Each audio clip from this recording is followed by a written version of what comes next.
It's Claire Akin, the Fiddle Leaf Fig girl, and today I want to do another installment of What's Wrong with My Fiddle Leaf Fig. And this question came to us from Amy, and she sent in a picture of her plant. And what's interesting with this plant is nothing really changed in its pattern of care. The only thing that changed is she moved it from her office to her home. And so a lot of times I see this happen where people are consistently caring for their plant, but the change in environment causes a problem because that care is no longer sufficient. So it's an important reason why we need to listen to our intuition and look at our plants each week and adjust our care based on what that plant is going through.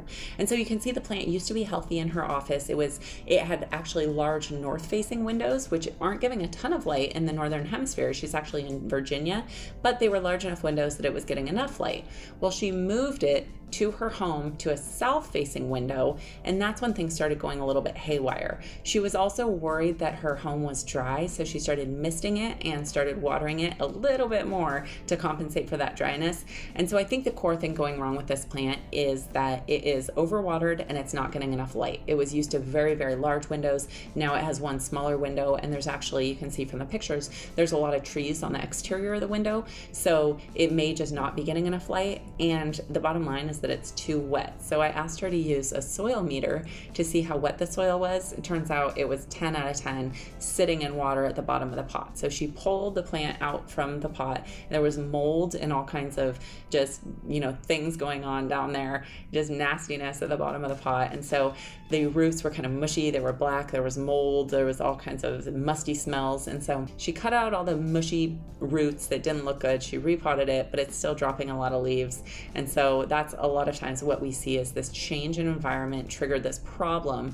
And the root cause is really root rot. It's overwatered, it has brown spots, and it has root rot. And so what I would recommend doing here is actually repotting this plant, cutting off all the dead roots, putting it in very light soil. I also recommend using our houseplant smart gravel, which are these big clay balls that go at the bottom of your pot, to lift up and help dry out the root system. And then you could also try our root supplement, which stops root rot within 24 hours. And so what you want to do is repot it, use the smart gravel at the bottom of the container, use a light, airy Fiddle Leaf Fig mix on the top, and then try the root supplement all the way over, and make sure you put it in the sunniest place possible. That's really the best option to try to save this plant. And so anytime that you move your plant or there's an environmental change, you just want to keep using your soil meter, looking at your plant, even pull out the root ball and look at the roots to see if it's too wet, and adjust your care based on the change in the environment. I hope this was helpful. Thank you for watching, and please submit your What's Wrong with My Fiddle Leaf Fig to Claire@fiddleleaffigplant.com. Thanks for watching, and please subscribe to our channel.